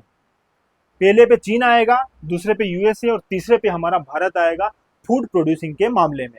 अब ये रिपोर्ट किसने जारी की है? फाओ ने जारी की है 2022 में। फाओ क्या है दोस्तों? Food and agriculture organisation. आप जानते हो इसकी स्थापना पूछी जाती है, याद रख लीजिए 16 अक्टूबर 1945। और इसका हेडक्वार्टर कहाँ है दोस्तों? रोम में है। रोम कहाँ पर है? इटली में। ये एक अलग बात है जो आप फिर भी एक बार याद रख लीजिएगा। और ये क्या करता है? फूड और एग्रीकल्चर और इनके लिए क्या करता है? अपनी रिपोर्ट जारी करता है। वर्ष 2022 में इसने जो रिपोर्ट जारी करी थी उसके अनुसार भारत जो है तीसरे स्थान पर है खाद्यान्न उत्पादक के मामले में। ठीक है, ये बात आप यहाँ पर अच्छे से देख लीजिएगा। फिर बात करते हैं मध्य प्रदेश के संदर्भ में, तो कुल खाद्यान्न उत्पादक राज्य में मध्य प्रदेश का दूसरा स्थान है। थोड़ी देर पहले हमने उत्तर प्रदेश को पहला पढ़ा था और दूसरा हमारा मध्य प्रदेश था, अगर आपने अभी रिपोर्ट देखी थी 2023-24 की तो। ठीक है, और तीसरे नंबर पर है पंजाब। तो ये बिंदु भी इंपॉर्टेंट है, आप ये बात भी यहाँ पर अच्छे से याद रख लीजिएगा। चलो आगे बात करते हैं भारत के संदर्भ में तुलनात्मक अध्ययन खाद्यान्न उत्पादक राष्ट्र वही चल रहा है। आगे भी कुछ फैक्ट है जो आप यहाँ पर देख लीजिए, इतने ज्यादा इंपॉर्टेंट नहीं लेकिन देख लीजिए। कृषि एवं किसान कल्याण मंत्रालय द्वारा जारी खाद्यान्न उत्पादक के तीसरे अग्रिम अनुमान के अनुसार वित्त वर्ष 2024 के लिए कुल खाद्यान्न उत्पादन में 0.3% की गिरावट हुई। मतलब दोस्तों किसान एवं कल्याण मंत्रालय जो है, कृषि एवं किसान कल्याण मंत्रालय जो है, इसने खाद्यान्न उत्पादक राज्य में अपनी एक रिपोर्ट जारी करी है जिसमें जो है कितने प्रतिशत की गिरावट आई है? 0.3% की गिरावट आई है। अगर मध्य प्रदेश के संदर्भ में बात करूं तो मध्य प्रदेश आर्थिक समीक्षा 2023-24 के अनुसार वित्त वर्ष 24 में कुल फसल उत्पादन में पिछले वर्ष की तुलना में 0.20% की क्या हुई है? वृद्धि हुई है। यहाँ पर कमी हुई है लेकिन मध्य प्रदेश में जो है वृद्धि हुई है खाद्यान्न उत्पादक में या फूड प्रोड्यूसिंग के लिए। ठीक है, चलो आगे बात कर लेते हैं थोड़ी और। फिर बात करते हैं तुलनात्मक अध्ययन। अब तुलनात्मक अध्ययन फिर से हम यही कर रहे हैं, तीसरा हमारा बिंदु है, यहाँ पर नोट दिया है। आर्थिक समीक्षा 2023-24 के अनुसार 2022-23 में भारत के कुल निर्यात का कृषि निर्यात 11.7% रहा है। ये इंपॉर्टेंट है। अगर आप आर्थिक समीक्षा 2023-24 की उठाओगे केंद्र के संदर्भ में तो जो आप देखोगे यहाँ पर 2022-23 में भारत में जितना भी निर्यात हुआ है उस निर्यात में कितना हिस्सा है कृषि का? 11.7%। ये आप इंपॉर्टेंट है, याद रखिएगा। मध्य प्रदेश के संदर्भ में ऐसी कोई रिपोर्ट जारी नहीं हुई है लेकिन आप केंद्र के संदर्भ में ये रिपोर्ट जारी हुई है, इसको याद रख लीजिएगा। क्योंकि कृषि का जितना भी निर्यात, प्राथमिक क्षेत्र का जितना भी निर्यात हुआ है उसमें कृषि का निर्यात 11.7% है। भारत के कुल निर्यात का कितना? कृषि निर्यात कितना है? 11.7%। ये बात आप अच्छे से याद रखिएगा। अब फल उत्पादक राष्ट्र की अगर मैं बात करूं, फ्रूट्स प्रोड्यूसिंग कंट्रीज के रूप में अगर मैं देखूं तो यहाँ पर फल उत्पादक राष्ट्रों में देश का विश्व में कौन सा स्थान है दोस्तों? दूसरा स्थान। पहला किसका है? चाइना का। चाइना के बाद आते हैं हम फलों के उत्पादन में और तीसरा है ब्राजील। इंपॉर्टेंट है, सारे फैक्ट है, ये आपको यहाँ पर याद रखना होगा। अगर मैं मध्य प्रदेश में बात करूं तो देश में आंवला व संतरा, ये दो तो याद ही रख लीजिएगा इन दोनों फ्रूट्स को, कि आंवला और संतरा के उत्पादन राज्यों में मध्य प्रदेश जो है इसका पहला स्थान है। मध्य प्रदेश पहले नंबर पर है आंवला और संतरे के उत्पादन में। ठीक है, स्रोत कहाँ से लिया है? तो ये बागवानी सांख्यिकी कृषि मंत्रालय द्वारा ये स्रोत हमने लिया है, इसके आधार पर हम ये बात कह पा रहे हैं। ठीक है, फल उत्पादन में मध्य प्रदेश का देश में कौन सा स्थान है? चौथा स्थान। फल उत्पादन में मध्य प्रदेश का, अगर ओवरऑल फल की मैं बात करूं कि ओवरऑल फल उत्पादन में मध्य प्रदेश का कौन सा स्थान है? चौथा स्थान है। लेकिन आंवला और संतरा के मामले में हम देश में पहले नंबर पर है। ठीक है, ये बात आप यहाँ पर अच्छे से याद रखना। द्वितीय क्षेत्र जो ऐसा क्षेत्र जहां पर दोस्तों प्राथमिक क्षेत्र का सारा कच्चा माल लाया जाता है वो द्वितीय क्षेत्र में रखा जाता है, जहां पर उद्योगों के आधार पर जो है, फैक्ट्रियों के आधार पर जो है इसको क्या किया जाता है? एक नया रूप दिया जाता है। यही हमारा द्वितीय क्षेत्र कहलाता है। अच्छे से समझाया है, सारी कहानी इसकी अगर आपने नहीं देखी है तो दूसरी क्लास जो है सेकंड लेक्चर उसको आप देख लीजिएगा। इसके अंतर्गत औद्योगिक गतिविधियां तथा प्राथमिक क्षेत्र के उत्पादकों को प्रयोग उत्पादकों का प्रयोग कच्चे माल के रूप में किया जाता है। इसे ही हम क्या बोलते हैं दोस्तों, द्वितीयक क्षेत्र कहते हैं, जैसे उद्योग, भवन, ब्रेड, विद्युत आदि। ठीक है, द्वितीयक क्षेत्र को हमने और वहाँ विस्तृत रूप से पढ़ा है, जिसमें हमने निर्माण पढ़ा है, विनिर्माण क्या होता है, निर्माण, विनिर्माण, खनन, उत्खनन, जलापूर्ति, ये सारी बातें, विद्युत, ये सारी हमने द्वितीय क्षेत्र में पढ़ी है। मैंने समझाया भी था कि निर्माण क्या होता है, विनिर्माण क्या होता है। अगर आप इंग्लिश में इनका मतलब समझोगे, जैसे निर्माण तो कंस्ट्रक्शन, विनिर्माण तो मैन्युफैक्चरिंग, तो वहाँ पर आपको थोड़ा सा डिफरेंस समझ में आ जाएगा कि यह निर्माण जो है ये एक स्थायी रूप से बनने वाली चीज़ों को हम इसमें शामिल करेंगे, जैसे भवन का निर्माण, पुल का निर्माण, ब्रिज का निर्माण। बोलते ना हम यहाँ वहाँ पर ब्रिज का कंस्ट्रक्शन हो रहा है, क्या हम कभी बोलते हैं यार वहाँ पर ब्रिज का मैन्युफैक्चरिंग हो रही है? मैन्युफैक्चरिंग नहीं होती है, मैन्युफैक्चरिंग विनिर्माण होता है। जब किसी प्राथमिक क्षेत्र से लाया हुए माल को हम एक अच्छा रूप देते हैं तो वो हमारा निर्माण, जिसे हम द्वितीय क्षेत्र में लाते हैं, उसे हम निर्माण की संज्ञा देते हैं। देन उसको और अच्छे से डिजाइन करके फिर से उसको नया रूप देना होता है, तो हम विनिर्माण पर जाते हैं। ठीक है, तो यहाँ पर निर्माण और विनिर्माण में भी मैंने अच्छे से डिफरेंस बताया था, सारी चीज हमने वहाँ पर समझी थी। खनन, उत्खनन भी हमने समझा था। द्वितीय क्षेत्र में खनन आएगा, क्यों आएगा? क्योंकि 2014 से पहले खनन जो है कहाँ पर, कृषि में आता था। फिर जो है हमने 2014 के बाद इसको द्वितीय क्षेत्र में शामिल कर लिया। सारी कहानी मैंने वहाँ पर आपको बताई है। अभी बताऊंगा तो ये लेक्चर और लंबा हो जाएगा। हम अभी फैक्ट पर और जो करंट अपडेट्स हैं उन पर काम कर लेते हैं। ठीक है, चलो आगे बात करते हैं दोस्तों। यहाँ पर द्वितीय क्षेत्र का तुलनात्मक अध्ययन अगर हम यहाँ पर करेंगे तो देखो, वित्त वर्ष 2023-24 में देश के सकल मूल्यवर्धन में द्वितीय क्षेत्र का योगदान कितना है दोस्तों? 30.9%। किस कीमत पर है दोस्तों? स्थिर कीमत पर है। सबसे पहले मैंने आपको बताया था, स्थिर कीमत पर आपको न कृषि में कुछ मिलेगा डेटा इस बार केंद्र के संदर्भ में, न सेवा क्षेत्र के। स्थिर कीमत पर केवल आपको द्वितीय क्षेत्र में 30.9% जो है ये आपको मिलेगा जीवीए के संदर्भ में द्वितीय क्षेत्र में। ठीक है, ये बात आप अच्छे से याद रखना, इंपॉर्टेंट है दोस्तों। यदि मैं यहाँ पर तुलनात्मक अध्ययन करूँ द्वितीय क्षेत्र में, तो यहाँ पर सकल मूल्यवर्धन वर्ष 2023-24 में द्वितीय क्षेत्र में योगदान अगर स्थिर कीमत पर देखोगे तो 24.54%, और वर्तमान मूल्य पर देखोगे, एट करेंट प्राइस पर देखोगे तो 18.47% का योगदान है मध्य प्रदेश में। ठीक है, द्वितीय क्षेत्र का। ठीक है, ये बात भी आप यहाँ पर याद रखिएगा। अब वित्त वर्ष 2024 में द्वितीय क्षेत्र के 4 उप वर्गों में वृद्धि। अभी मैंने आपको बताया था निर्माण, विनिर्माण, खनन, उत्खनन, बिजली व जलापूर्ति, सारे में इन 4 क्षेत्र जो है इन्हीं को हम इनके उपवर्ग मानते हैं। द्वितीय क्षेत्र के ये 4 उपवर्ग है जो मेनली है, जो यहाँ से प्रश्न बन सकते हैं। निर्माण आप इंग्लिश में पढ़ोगे तो अच्छा समझ में आएगा, कंस्ट्रक्शन। विनिर्माण अगर आप बात करोगे यहाँ पर मैन्युफैक्चरिंग की, तो ये मैन्युफैक्चरिंग है, ये यहाँ पर निर्माण है। और अच्छे से समझना होगा दोस्तों, फिर बोल रहा हूँ, थोड़ा सा समय निकालकर सेकेंड क्लास देख लेना जो मैंने आज से 1-2 महीने पहले पढ़ाई थी। अभी डेटा चेंजेस हुए हैं, इसलिए इस क्लास को फिर से दोहरा रहा हूँ। ये डेटा फिर से जो मैं आपको अपडेट कर रहा हूँ, इस वजह से मैं आपको फास्ट ये सारी चीज़ें बता रहा हूँ। यदि आपने पहली और दूसरी क्लास नहीं देखी है, प्लीज़ देख लीजिएगा। वहाँ पर जो कोर बातें हैं मैंने बेहतर और विस्तृत तरीके से बताई है, बहुत इत्मीनान से हमने सारी चीज़ें समझी है। अगर आप सच में इन सब चीज़ों को अच्छे से समझना चाहते हैं तो वहाँ वो वीडियो ज़रूर देखिएगा, आपको बहुत अच्छे से सारी चीज़ें समझ में आएगी। अगर मैं निर्माण की बात करूँ दोस्तों, 2024 में कितनी वृद्धि हुई है निर्माण में, तो 9% की यहाँ पर वृद्धि हुई है। कंस्ट्रक्शन कितना बढ़ा है दोस्तों? 9%। अगर मैं मैन्युफैक्चरिंग की बात करूँ तो मैन्युफैक्चरिंग में कितनी वृद्धि हुई है? 17.3% की। यदि मैं खनन व उत्खनन की बात करूंगा तो यहाँ पर 2.1% की वृद्धि हुई है। और यदि मैं बिजली व जल आपूर्ति की बात करूंगा तो 2.4% की यहाँ पर क्या हुई है दोस्तों? वृद्धि हुई है। थोड़ी सी कहानी समझना, आपसे प्रश्न ऐसे भी बन सकता है कि जो द्वितीय क्षेत्र है, इस द्वितीय क्षेत्र के किस उपवर्ग में 2023-24 में सर्वाधिक वृद्धि हुई है? तो आपको यहाँ पर याद रखना होगा विनिर्माण 17.3%। ठीक है, अच्छे से इस बात को यहाँ पर देख लीजिएगा, इंपॉर्टेंट है आपके लिए। ठीक है, नवीकरणीय ऊर्जा की अगर मैं बात करूं दोस्तों यहाँ पर, तो नवीकरणीय ऊर्जा के मामले में आपके पास 2 रिपोर्ट है। ठीक है, नवीकरणीय ऊर्जा में वो स्रोत आते हैं जो आप प्राकृतिक रूप से देखते हो, जैसे पवन है ना, जैसे सोलर ऊर्जा। ठीक है, ये हवा, ये हवा पवन ही हो गया है, ये बायोमास, और ये सारी चीजें जो है हमारी किसके अंतर्गत आती है? नवीकरणीय ऊर्जा के अंतर्गत आती है।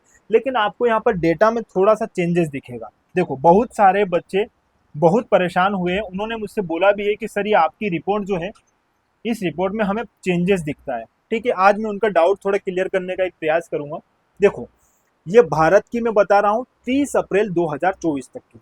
ठीक है, अब 30 अप्रैल 2024 तक पहले भारत का देख लेते हैं, फिर मध्य प्रदेश का देख लेंगे, फिर अनुमानित जो है वो भी देख लेंगे।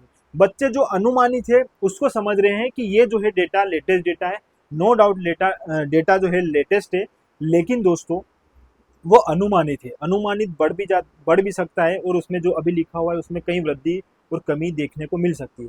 लेकिन ये जो है मध्य प्रदेश का डेटा ये ऑफिशियली है, 2023-24 का जो आर्थिक सर्वेक्षण है उसके अनुसार हमने इतनी क्षमताएं प्राप्त कर ली है, इतनी हमारी क्षमताएं हैं।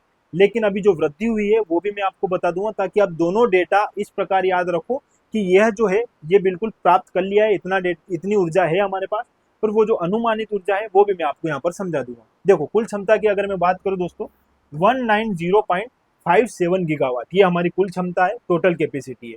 अगर मैं विंड एनर्जी की बात करूं या पवन ऊर्जा की बात करूं तो यहाँ पर 46.16 गीगावाट है।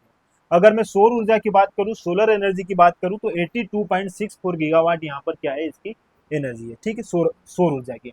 अगर मैं बायोमास ऊर्जा की बात करूं तो 10.95 जो है यहाँ पर गीगावाट क्या है, हमारी बायोमास ऊर्जा है, ठीक है। इसी प्रकार मैं कुल क्षमता मध्य प्रदेश के संदर्भ में बात करूंगा तो यहाँ पर 5462.09 मेगावाट जो है हमारी टोटल कैपेसिटी है मध्य प्रदेश की, नवीकरणीय ऊर्जा में या रिन्यूएबल एनर्जी के संदर्भ में।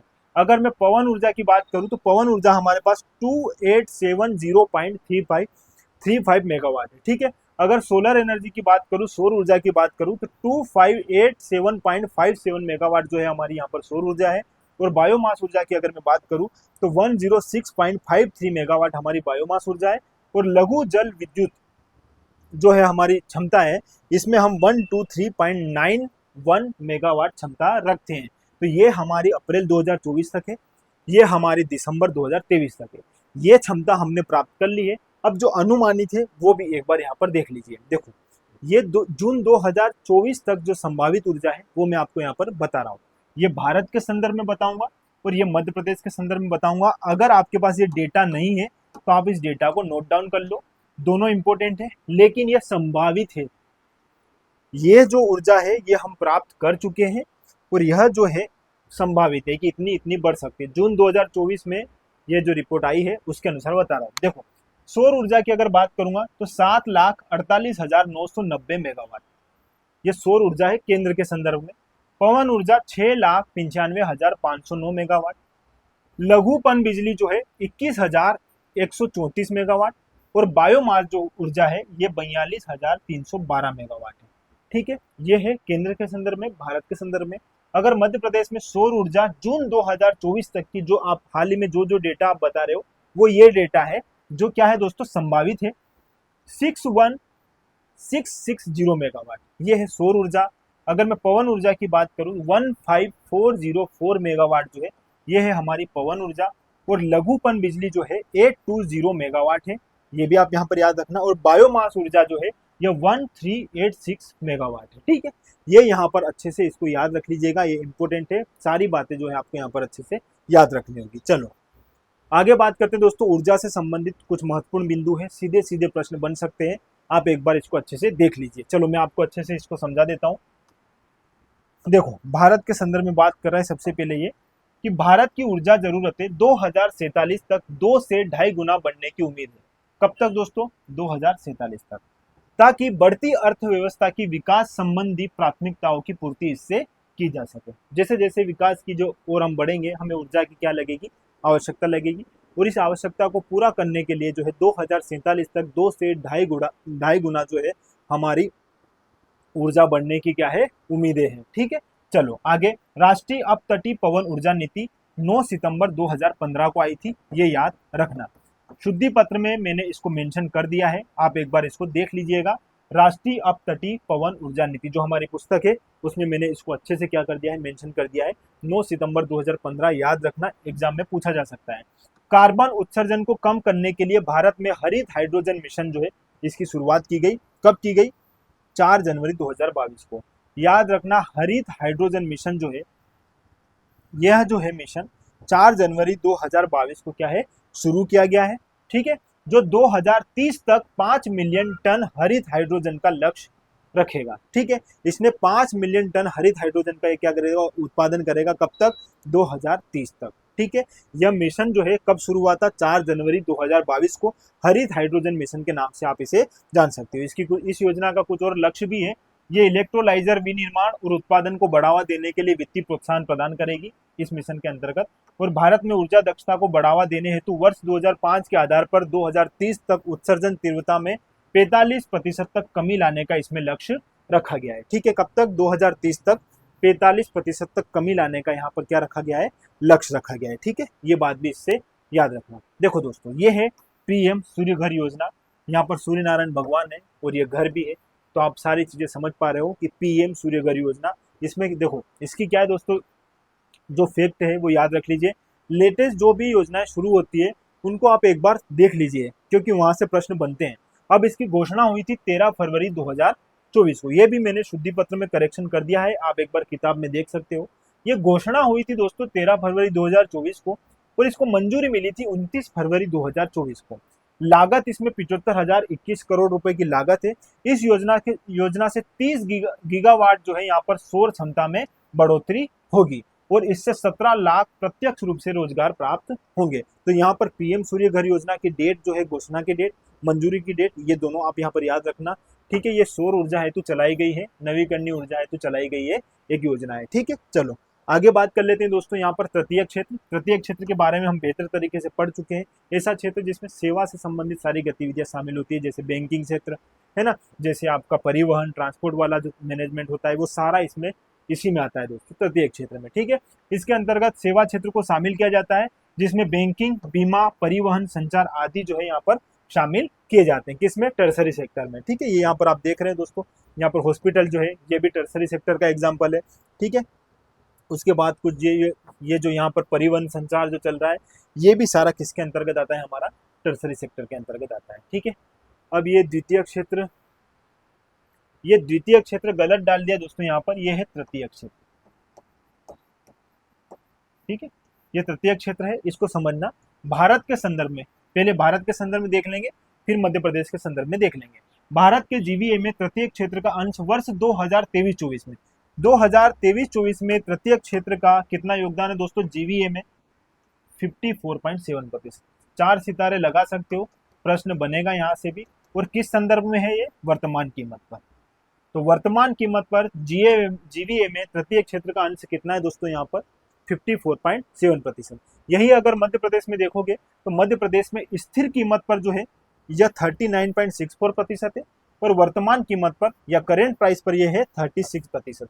ये बिंदु आप यहाँ पर अच्छे से याद रख लीजिएगा दोस्तों, इंपोर्टेंट है, प्रश्न यहाँ से बनते हैं। ठीक है, चलो वित्त वर्ष 2024 में जीवीए में सेवा क्षेत्र की वृद्धि दर कितनी रही है? तो 7.6% इसकी वृद्धि दर रही है। किस कीमत पर? स्थिर कीमत पर 2024 में जीवीए में। ठीक है, किसकी? सेवा क्षेत्र की। ये फैक्ट इंपोर्टेंट है, अब ये फैक्ट भी यहाँ पर अच्छे से याद रख लीजिएगा। अब बात कर लेते हैं दोस्तों प्रत्यक्ष विदेशी निवेश की, एफडीआई की, फॉरेन डायरेक्ट इन्वेस्टमेंट। जब कोई सी संस्था, कोई देश या वहां की कोई संस्था या कोई भी व्यक्ति दूसरे देश में व्यवसायिक हितों को ध्यान में रखकर कुछ निवेश करता है, तो वैसी जो है व्यवस्था हमारी एफडीआई कहलाती है। जब कोई व्यक्ति हुआ या कोई संस्था हुई या कोई देश हुआ अपने व्यवसायिक हितों को ध्यान में रखकर किसी अन्य देश में या अन्य क्षेत्र में निवेश करती है, इसी भावना से काम करती है, तो वही हमारा एफडीआई कहलाता है। ठीक है, एफडीआई से भी प्रश्न बनता है, यहाँ पर हम इसको भी एक बार देख लेते हैं। देखो यहाँ पर भारत और मध्य प्रदेश, फिर से हमने दोनों राज्य भी ले लिया है हमारा और केंद्र भी ले लिया है। एफडीआई को यहाँ पर भी हम तुलना कर देंगे, ताकि हमारा यहाँ से भी जो प्रश्न बने तो हम अच्छे से उसको सही कर पाए। ठीक है, चलो प्रत्यक्ष विदेशी निवेश, आरबीआई के अनुसार वित्त वर्ष 24 में कुल एफडीआई कितना रहा दोस्तों? 45.8 बिलियन अमेरिकन डॉलर। कितना रहा है वित्त वर्ष? वित्त वर्ष में हमारा 2024 में कुल एफडीआई कितना रहा है? 45.8 बिलियन अमेरिकन डॉलर। किसके अनुसार? आरबीआई के अनुसार। ये बात आप यहाँ पर याद रखिएगा। ठीक है, और मध्य प्रदेश में कुल एफडीआई कितना रहा है? तो अप्रैल 2021 से मार्च 2022 तक एफडीआई आकर्षित करने के मामले में मध्य प्रदेश देश में कौन से स्थान पर है? 13वें स्थान पर है। ये 2024 में इसका कोई डेटा आया नहीं है, 23 का कोई आया नहीं, बस आपको 2021 से, अप्रैल 2021 से लेके मार्च 2022 तक एफडीआई को आकर्षित करने में कौन से नंबर पर हमारा मध्य प्रदेश रहा है? तो 13वें नंबर पर, 13वें नंबर पर। 2023-24 में 195.26 करोड़ रुपए का फॉरेन इन्वेस्टमेंट हुआ है। कितना हुआ है दोस्तों? 195.26 करोड़ रुपए का। ठीक है। यूएनसीटीएडी ये एक संस्था है दोस्तों, संयुक्त राष्ट्र की, यूनाइटेड नेशन की एक संस्था है, जो किस पर बात करती है? ट्रेड और डेवलपमेंट पर बात करती है। ठीक है, व्यापार और उसके विकास पर बात करती है, और इसने अपनी रिपोर्ट जारी की है, और इसके अनुसार एफडीआई 2022 के आधार पर भारत सेवा क्षेत्र में विश्व का 7वां सबसे बड़ा प्राप्तकर्ता राष्ट्र माना गया है। कौन सा? 7वां 2022 के आधार पर। प्रथम कौन सा है? सिंगापुर। ये बात तो आप जानते हो, सिंगापुर जो है एफडीआई के मामले में पहले नंबर पर है। एक और रिपोर्ट है, व्यापार और विकास पर संयुक्त राष्ट्र सम्मेलन ने विश्व निवेश रिपोर्ट 2024 प्रकाशित की। ठीक है, जिसमें 20 मेजबान अर्थव्यवस्थाओं में भारत को कौन सा क्रमांक प्राप्त हुआ? कौन सा स्थान प्राप्त हुआ? भारत को 15वां स्थान। व्यापार और विकास, यही है यूएनसीटीएडी। इसी के आधार पर जो है इसने एक मंच जो है, संयुक्त राष्ट्र का एक मंच होता है, सम्मेलन होता है, उसमें निवेश में, विश्व में जो निवेश करने वाले जो देश हैं उनकी एक रिपोर्ट जारी हुई 2024 के संदर्भ में, जिसमें 20 राष्ट्र थे, उसमें से भारत को कौन सा? 15वां स्थान प्राप्त हुआ। ये बात भी आप यहाँ पर अच्छे से याद रख लीजिएगा, इंपॉर्टेंट है। अगर मैं परिवहन की बात करूँ दोस्तों, परिवहन भी हमारा टर्सरी सेक्टर के अंतर्गत आता है, आप जानते हो सेवा क्षेत्र में आता है। तो देखो, भारत जनवरी 2024 तक भारत की जो सड़क की जो लंबाई है 66.7 लाख किलोमीटर है। राष्ट्रीय राजमार्ग की लंबाई कितनी है? 1,46,145 किलोमीटर। राज्य राजमार्ग की लंबाई है 1,79,535 किलोमीटर, और अन्य सड़कों की लंबाई है 63,45,403 किलोमीटर। ये आप यहाँ पर याद रखिएगा। अब मैं आपको बता रहा हूँ मध्य प्रदेश के संदर्भ में जो है, ये लोक निर्माण विभाग के अनुसार है। लोक निर्माण विभाग के अनुसार मध्य प्रदेश में जो है जनवरी 2024 तक जो है सड़कों की लंबाई आप देख लीजिए, यहाँ पर कुल सड़क लंबाई जो है 74,115 किलोमीटर है। अगर मैं नेशनल हाईवे की बात करूं, राष्ट्रीय राजमार्ग की लंबाई की बात करूं, तो 9,316 किलोमीटर है, और राज्य राजमार्ग की मैं अगर बात करूं तो 6,815 किलोमीटर है। मुख्य जिला मार्ग की अगर मैं बात करूं तो 27,076 किलोमीटर जो है यहाँ पर मुख्य जिला मार्ग की लंबाई है, और ग्रामीण एवं अन्य जिला मार्ग की मैं बात करूं तो 30,908 किलोमीटर इसकी लंबाई है। दोस्तों, ये है पीडब्ल्यूडी के अनुसार। लोक निर्माण विभाग के अनुसार जो है यह जो है सड़कों की लंबाई बताई गई है। अगर आप थोड़ा सा आगे जब हम पढ़ेंगे, जब हम मध्य प्रदेश में परिवहन पढ़ेंगे, तो एक्चुअल जो भी मध्य प्रदेश की लंबाई है सड़कों की, वो भी हम वहां पर देख लेंगे, तो दोनों कंपेयर हो जाएगा। आर्थिक समीक्षा के अनुसार लंबाई कितनी है और पीडब्ल्यूडी के अनुसार कितनी है, वो मैं आगे आपको यहाँ पर बता दूंगा। ठीक है, और जिसने पुस्तक ली है हमारी, अगर जिसने पुस्तक खरीदी है, वो वहां पर परिवहन में जाकर दोनों जो है कंपेयर कर सकते हैं, कौन सा जो है पीडब्ल्यूडी के अनुसार कौन सा जो है लंबाई कितनी है रास्तों की, और आर्थिक सर्वेक्षण के अनुसार कितनी है, वो भी आप वहां पर देख सकते हो। ठीक है, चलो अब ये मैं केंद्र के आधार पर जो है परिवहन की बात कर रहा हूँ। किसके आधार पर? केंद्र के आधार पर। मध्य प्रदेश की बात नहीं करूंगा यहाँ पर। देखो, जीवीए में योगदान वर्ष 2024 में कितना है दोस्तों? 54.7%। ये जीवीए में योगदान है। ठीक है, और 2023 में कितना था? तो 2023 में था 54.2%। ठीक है, ये याद रखना। जीवीए में योगदान वर्ष 2024 में 54.7% है केंद्र में परिवहन का, ये याद रखना। और यहाँ पर 2023 में कितना था? 54.2%। अगर मैं वृद्धि की बात करूं तो 2024 में कितनी वृद्धि हुई दोस्तों? 7.6% की। और यदि मैं यहाँ से 2023 में देखूं इसकी वृद्धि, तो कितनी थी दोस्तों? 10%। 10% ग्रोथ रेट थी यहाँ पर। कितनी थी? 10% 2023 में। और 2024 में जीवीए में वृद्धि कितनी है दोस्तों परिवहन के संदर्भ में? 7.6%। ठीक है, ये बात भी आप यहाँ पर याद रखिएगा। चलो, अगर मैं बैंकिंग के क्षेत्र की बात करूं तो बैंकिंग क्षेत्र में मध्य प्रदेश लगातार वृद्धि कर रहा है। और एमपीआई की मैं बात करूं, बहुआयामी पॉवर्टी इंडेक्स, मतलब इंग्लिश में इसको बोलोगे तो मल्टी डायमेंशनल पॉवर्टी इंडेक्स, बहुआयामी गरीबी सूचकांक 2023, इसने अपनी रिपोर्ट जारी की है। और इसकी रिपोर्ट के अनुसार मध्य प्रदेश के नागरिकों को बैंकों तक पहुंच प्रदान करवाने में मध्य प्रदेश का कौन सा स्थान रहा है दोस्तों?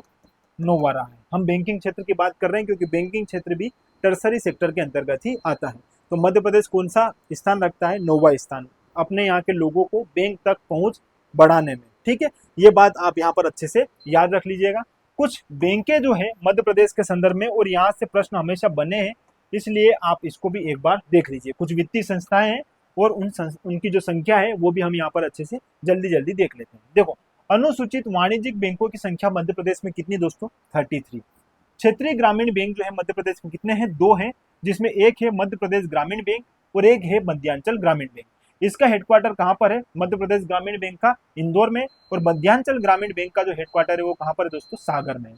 ठीक है, यह एसबीआई द्वारा प्रायोजित किया गया है जो मध्य प्रदेश ग्रामीण बैंक है, और यह जो है मध्यांचल ग्रामीण बैंक यह बीओआई द्वारा प्रायोजित किया गया है। ये बात यहाँ पर याद रखिएगा। राज्य सहकारी बैंकों की संख्या 1 है, जिसे एपेक्स बैंक के रूप में हम जानते हैं, और जिला केंद्रीय सहकारी बैंकों की संख्या कितनी दोस्तों? 38। यह जिला स्तर पर ऋण उपलब्ध करवाती है। कौन सी? जिला केंद्रीय सहकारी बैंक। ठीक है, लघु वित्त बैंक जो है दोस्तों इनकी संख्या 9 है, और भुगतान बैंकों की संख्या 1 है। भुगतान बैंक कौन सी है? India post payment bank. ठीक है, ये याद रखिएगा। फिर दोस्तों सहकारी बैंकों की जो है संरचना कैसी है हमारे यहाँ स्टेट में? जो कोऑपरेटिव बैंक है इनका जो है स्ट्रक्चर कैसा रहता है, एक बार आप देखिएगा। सबसे शीर्ष पर रहती है दोस्तों मध्य प्रदेश राज्य सहकारी बैंक। जो मध्य प्रदेश राज्य सहकारी बैंक है ये शीर्ष स्थान पर रहती है। ठीक है, ऑन टॉप रहती है। इसके नीचे आएगी जिला केंद्रीय सहकारी बैंक, जो जिला स्तर पर ऋण उपलब्ध कराने का कार्य करती है। ठीक है, और इनकी संख्या कितनी है दोस्तों? 38। फिर आ जाएगी प्राथमिक कृषि ऋण सोसाइटी। आप देखते हो ग्रामीण क्षेत्रों में आपको सोसाइटियां मिलेगी, वो आएगी प्राथमिक कृषि ऋण सोसाइटी। ठीक है, यह ग्रामीण स्तर पर ऋण उपलब्ध कराती है, और इनकी संख्या 4536 है। ये बात भी आप यहाँ पर अच्छे से याद रखिएगा। आगे मध्य प्रदेश में जनसंख्या की विभिन्न बैंकिंग क्षेत्रों में हिस्सेदारी। देखो, बैंक के है, अब इस बैंक में सार्वजनिक क्षेत्र में बैंकों की कितने हिस्सेदारी, कितने लोग इसमें सहभागिता दे रहे हैं। ठीक है, प्राइवेट सेक्टर में कितने हैं, अनुसूचित बैंकों में कितने हैं, तो ये सारी बातें भी एक बार हम यहाँ पर अच्छे से देख लेंगे, तो हमारा बैंकिंग वाला ये सेक्टर भी यहाँ पर कंप्लीट हो जाएगा। देखो, अगर मैं क्षेत्र की बात करूं और यहाँ पर संख्याओं की हिस्सेदारी की बात करूं, ठीक है, तो सार्वजनिक क्षेत्र के बैंक में कितनी 50% हिस्सेदारी है मध्य प्रदेश की जनसंख्या की। अगर निजी क्षेत्र के बैंक में बात करूंगा तो यहाँ पर हम बात करेंगे 21%। क्षेत्रीय ग्रामीण बैंक की अगर मैं बात करूंगा तो 16%, और सहकारी बैंकों की अगर मैं बात करूंगा यहाँ पर 10% सहभागिता है, और लघु वित्त बैंकों में 5% की हिस्सेदारी है। ये जो है आर्थिक सर्वेक्षण 2023-24 के अनुसार ये जो डाटा है हमने यहाँ से उठाया है, और ये सारी बातें जो है आपके लिए क्या है यहाँ पर इंपॉर्टेंट है। ठीक है, चलो आगे दोस्तों, ग्रामीण क्षेत्र में 33% जो है बैंकिंग सेवाओं का क्षेत्र है, और अर्ध शहरी व शहरी क्षेत्र जो है ये 67% जो है बैंकिंग क्षेत्र को कवर करते हैं। ठीक है, मध्य प्रदेश में ऋण वृद्धि 2023-24 में प्राथमिक क्षेत्र में ऋण वृद्धि 59%, एमएसएमई क्षेत्र में जो ऋण वृद्धि हुई है वो 30.22% हुई है, और कृषि क्षेत्र में जो है वो 13.41% हुई है। प्राथमिक क्षेत्र का ही हिस्सा होता है कृषि क्षेत्र भी। और अगर पर्सनली अगर कृषि क्षेत्र में देखोगे कि ऋण वृद्धि में कितनी वृद्धि हुई है, लोग कृषि क्षेत्र में कितना ऋण ले रहे हैं, तो उनमें वृद्धि हुई है 13.41% की। ठीक है, अब मैं गरीबी की बात करता हूं दोस्तों। गरीबी का तुलनात्मक अध्ययन कर लीजिए, यह भी जो है इंपॉर्टेंट है।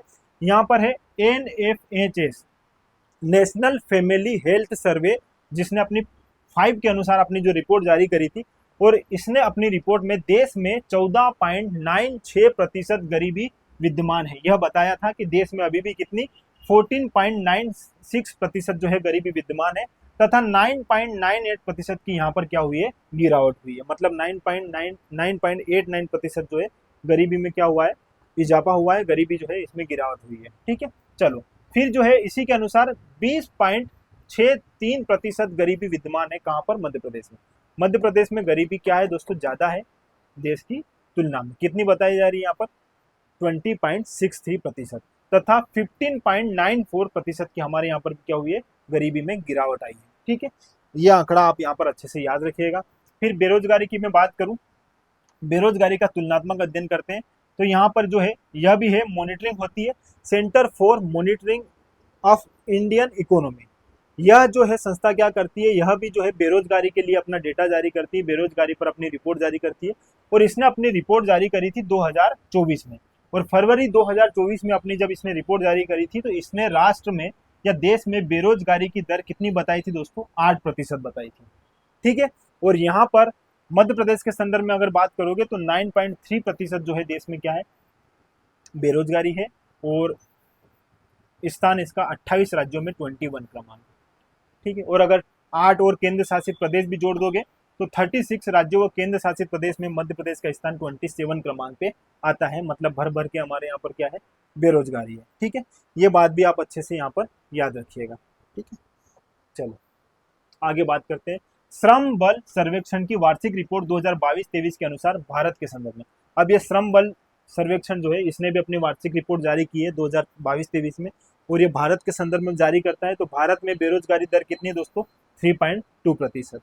और श्रम बल भागीदारी कितनी है देश में, 57.9%। और श्रमिक जनसंख्या का अनुपात है 56%। और गरीबी कितनी है, 11.28%। गरीबी अभी इतनी बता रहा है, 11.28% को श्रम बल सर्वेक्षण की वार्षिक रिपोर्ट के अनुसार 2022-23 में। ठीक है, चलो आगे बात करते हैं दोस्तों पर कैपिटल इनकम की, प्रति व्यक्ति आय। पिछली बार यहाँ पर एक तुलनात्मक अध्ययन आपने अगर नहीं किया हो और अगर आपने पेपर नहीं देखा हो तो आप समझिएगा, पिछली बार यहीं से प्रश्न बना था, और एक मतलब थ्योरी टाइप वो प्रश्न था जिसमें बताया गया था कि भारत की जो है पर कैपिटल इनकम मध्य प्रदेश के पर कैपिटल इनकम से अधिक है। इस प्रकार से प्रश्न बना था, यदि आपको याद हो। यदि आप यहाँ पर पढ़ लेते, पिछली बार हमारी पुस्तक में हमने इसी प्रकार जो है इसको मेंशन किया था, सीधा सीधा ये प्रश्न यहाँ से आया था, क्योंकि हमने कंपेयर किया था और उसी प्रकार से उसने प्रश्न भी पूछा था। चलो, पर कैपिटल इनकम क्या होती है दोस्तों, जो भी नेशनल इनकम है, इसको जब हम पॉपुलेशन से हम डिवाइड करते हैं तो हमारी पर कैपिटल इनकम आ जाती है, ये आप जानते हो। ठीक है, लेकिन भारत की और मध्य प्रदेश की दोनों की पर कैपिटल इनकम आपको याद रखनी होगी। भारत की 2022-23 में जो डेटा आया है, 2022-23 तक ही भारत का डेटा है पर कैपिटल इनकम के संदर्भ में, लेकिन मध्य प्रदेश में 2022-23 का तो है ही, 2023-24 का भी आ गया है जो हम आगे पढ़ लेंगे। लेकिन अभी 2022-23 का आप यहाँ पर कंपेयर करो तो प्रचलित कीमत पर कैपिटल इनकम कितनी है, 1,97,000 रुपए। और स्थिर कीमत पर या कॉन्स्टेंट प्राइस पर कितना है दोस्तों, 98,374 रुपए। ये है पीआईबी के अनुसार। ठीक है, पीआईबी के अनुसार प्रचलित कीमत पर 1,97,000 रुपए है, स्थिर कीमत पर 98,374 रुपए है। यदि आप प्रचलित कीमत पर मध्य प्रदेश के संदर्भ में देखोगे तो 1,40,583 रुपए थी, और स्थिर कीमत पर 65,023 रुपए थी, है ना। और देश में प्रति व्यक्ति आय के संदर्भ में मध्य प्रदेश का कौन सा स्थान था दोस्तों, 25वां नंबर था। ये मैं बात कर रहा हूँ 2022-23 की, लेकिन अब मैं आपसे बात कर रहा हूँ 2023-24 की, कि मध्य प्रदेश में 2023-24 में प्रति व्यक्ति आय कितनी रही है। देखो, अगर आप यहाँ पर प्रचलित कीमत पर बात करोगे या करेंट प्राइस पर बात करोगे तो 1,42,565 रुपए जो है हमारी पर कैपिटल इनकम हो गई है प्रचलित कीमत पर। और यदि यहाँ पर स्थिर कीमत पर बात करोगे तो 66,441 रुपए जो है हमारे यहाँ पर क्या है, स्थिर कीमत पर जो है हमारी पर कैपिटल इनकम हो गई है। ठीक है, अब बात कर लेते हैं दोस्तों राजकोषीय घाटा की। राजकोषीय घाटा मतलब घाटा क्या होता है दोस्तों, जब हम व्यय ज्यादा करते हैं और हमारी आय कम होती है, तो ऐसा ही हमारा राजकोषीय घाटा भी रहता है कि जब सरकार के पास जो राजस्व प्राप्तियां हैं, जिसमें राजस्व प्राप्ति और गैर राजस्व प्राप्तियां, ये प्राप्तियां कम है और व्यय जरूरत से ज्यादा है, तो इसी को हम क्या बोलेंगे दोस्तों, राजकोषीय घाटा बोलेंगे। ठीक है, आज की हमारी क्लास में सिर्फ फैक्ट वाली बातें हैं दोस्तों, इसलिए हम फास्ट सारा एरिया कवर कर रहे हैं। अगर धीरे धीरे पढ़ेंगे तो इसमें बहुत टाइम हो जाएगा। आपने अगर पिछली कक्षा नहीं देखी है तो एक बार फिर देख लेना, क्योंकि वहां पर हमने बहुत इत्मीनान से सारी चीजें पढ़ी थी। अब टाइम कम है, हमारे सामने डेटा बहुत ज्यादा है, तो क्यों ना हम सारा डेटा एक बार अच्छे से देख लें, थोड़ा समझ के साथ। हम समझ भी रहे हैं, लेकिन इतनी गहराइयों तक नहीं जाएंगे कि उसमें ज्यादा वक्त लगे, क्योंकि 8 से 9 दिन में हमें पूरी क्लास जो है, पूरी इकोनॉमी जो है यहाँ पर क्या करनी है, खत्म करनी है। ठीक है, चलो कहानी शुरू करते हैं वापस आगे। तो भारत में राजकोषीय घाटा अगर देखोगे तो 2023 में जीडीपी के 6.4% से घटकर वित्त वर्ष 2024 में 5.6% जो है हमारा राजकोषीय घाटा हो गया है। तो हमारा राजकोषीय घाटा कितना है, 5.6%। अगर मैं बात करूं कुल घाटा जो है हमारा यहाँ पर 55,709 करोड़ रुपए का हुआ है, जो जीडीपी का कितना है दोस्तों, 4.02% है। कोई भी सरकार अपना घाटा इतने आसानी से उजागर नहीं करती है, इसलिए जो डाटा हमें मिला है हम उसी से काम हमें चलाना पड़ता है। ठीक है, चलो आगे बात करते हैं।